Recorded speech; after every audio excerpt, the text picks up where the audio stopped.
What is up? Welcome to Pistons Talk Podcast. In today's episode, what we'll be discussing Malik Beasley no longer being investigated. We have over 6 tweets that we are going to be putting on the screen. If you're watching live on YouTube, we'll be reading them and giving our reactions to that. Also, I'll just give you guys my overall thoughts and opinions on the possibility of Malik Beasley actually getting re signed with the Pistons. Before we put the tweets on the screen, I think you have to start first with this free agency. One day before it was about to start, we got a video from Shams Charania stating that Malik was being investigated. And the Pistons reportedly offered the full MLE for Malik, 3 years, around 40 million, for him to come back. And they had to pivot. They pivoted with Karis LeVert, giving him a non-taxpayer mid-level exception, and they traded for Duncan Robinson, and they had to do it on the fly. We get news today from Shams Charania that Malik is no longer a target of a federal gambling investigation conducted by the Eastern District of New York.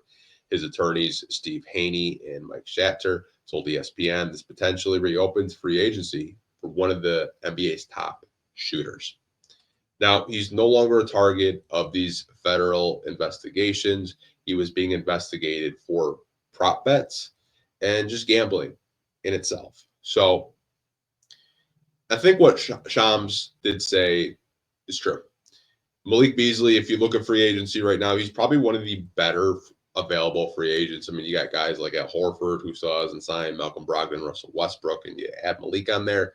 I think Malik, to me, makes a lot of sense for a lot of teams that still have money available.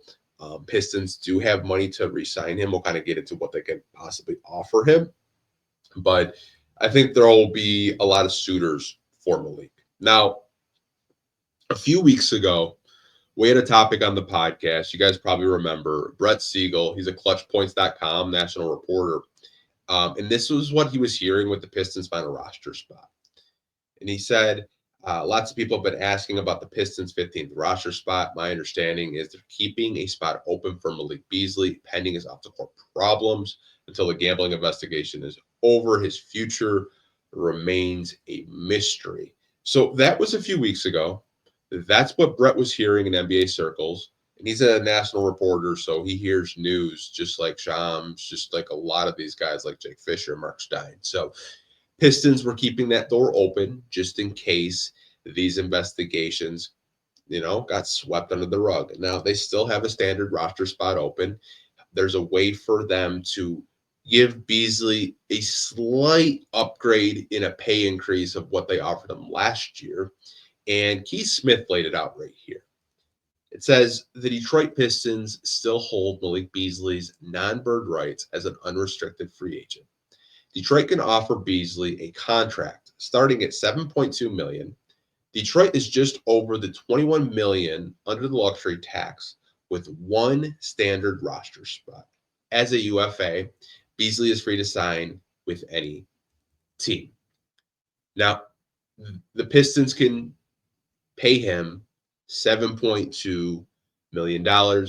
It's a slight pay increase from last season when they only gave him $6 million. Now, does Beasley want to come back and take that $7.2 million? He stated a couple of weeks ago on Snapchat that he's been in constant contact with Trajan Langdon and the Detroit Pistons front office. His agent and him have about possibly having a reunion coming back. He's also mentioned that there have been other NBA teams in contact with his agent pending this investigation. So obviously he wants to be in Detroit. It just really depends what this front office wants to do. They did pivot with Karis and Duncan.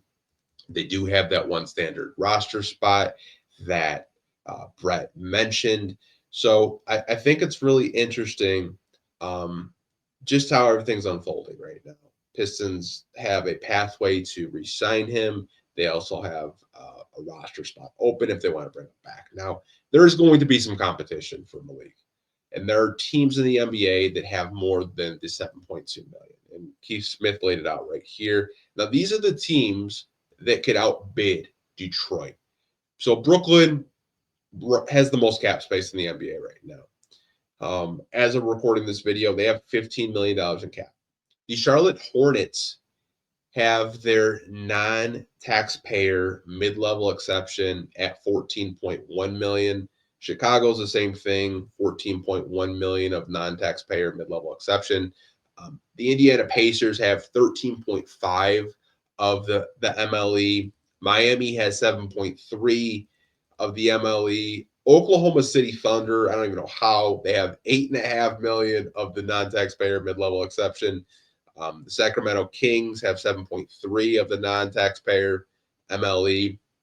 And the Washington Wizards have 14.1 million of the non-taxpayer mid-level exception. So those are the teams that the Pistons could be in competition with in the event that Malik Beasley is possibly looking for more than the $7 million that the Pistons could offer him.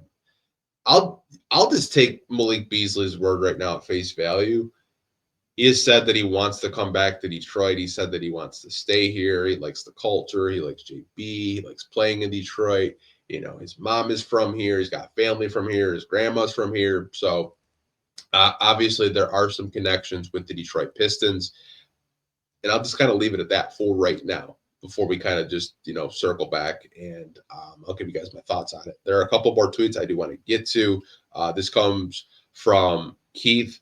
Now, in the event that the Pistons do want to do a sign and trade, he said, yes, sign and trade deals could happen, but Beasley can't get more in a sign and trade than he could get directly from the Pistons. The amount is $30.9 million over 4 years, starting at $7.2 million in the 25-26 season, with 5% raises after. I don't really think the Detroit Pistons would sign him just to trade him. I feel like if they were going to sign him, he would probably get that last roster spot. And they do want to keep him. I know some people are asking, like, could the Pistons do a sign and trade? I don't really see them signing him and then trying to trade him. I just don't. I don't really see a whole lot of teams looking to trade anything of significant value for Malik. Not to say that he's not a good player. I just think he probably would net you the assets that Detroit is probably looking for. They're probably looking for more front court depth. If I did have to guess, maybe a backup point guard. Not really sure about that. Seems like Jaden Ivey and Karis LeVert will handle most of those responsibilities this upcoming season. But we do have one more tweet, and it does come from Brett Siegel. And he says, with the Pistons have remained in communications with Malik Beasley, his representation this offseason. A few other teams have also expressed interest. The Knicks are one of those teams. League sources confirmed to Clutch Points. Ian Begley was the first to report this. Now, for what it's worth with the Knicks don't really have a lot of money. They have a vet's minimum. Does Malik want to go play on a top team in the East, a contending team in the East? I'm not entirely sure. I would assume he would probably want more than a vet's minimum from the Knicks. But that's just kind of my take on it. I guess the Pistons have been in contact, so have the Knicks. They have been reported so far, but I want to give you guys just my final thoughts and opinions on this matter. Pistons do have an open roster spot. My thing is this. They have a lot of depth right now at shooting guard, and we can go over it. You traded for Duncan Robinson. You signed Karis LeVert. You drafted Jazz Lanier. Marcus Sasser probably gets slotted in as a two guard just because Jaden Ivey will be getting a bulk of those shooting guard or point guard minutes, I should say. I think there's room for Malik Beasley. I just think the role in which he would have would be maybe less. I think he could still be that six man off the bench for the Detroit Pistons. But would he be okay with a lesser role and less minutes? Because I think it would be pretty difficult to try to find the minutes that he was getting last season. when Jaden Ivey went down, he was playing 30 plus minutes a game. And you guys can kind of look at the box scores. Like, he was our second leading scorer most nights with Cade Cunningham, just because we didn't have Jaden Ivey out there. But I'm very happy for him that he's no longer a target with these gambling investigations. It's big. I mean, like, just basketball aside, can't really imagine like what has been racing through his mind, reading comments from Pistons fans that were hyping him up and they turned on him really quick, because I saw a lot of those comments from so-called Pistons fans. They thought he was point shaving. They thought he was missing on purpose. They investigated. They couldn't find anything. So as of right now, there's a lot of uncertainty still. Where's he going to sign? Is he coming back to the Detroit Pistons? I'd be open to it, you guys. I'd be open to bringing him back. I just think the role in the minutes that he would get could be less. In the event you do have injuries, you got a guy that just broke your franchise record of three-pointers made in a single season, off your bench.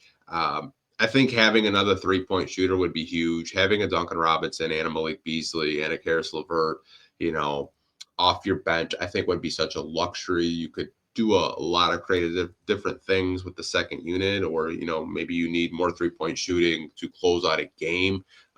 Having, snipers like that around Cade Cunningham, and even the second unit for that matter, I think would be huge for the Detroit Pistons. But let me know what you guys think of this update with Malik Beasley no longer being investigated.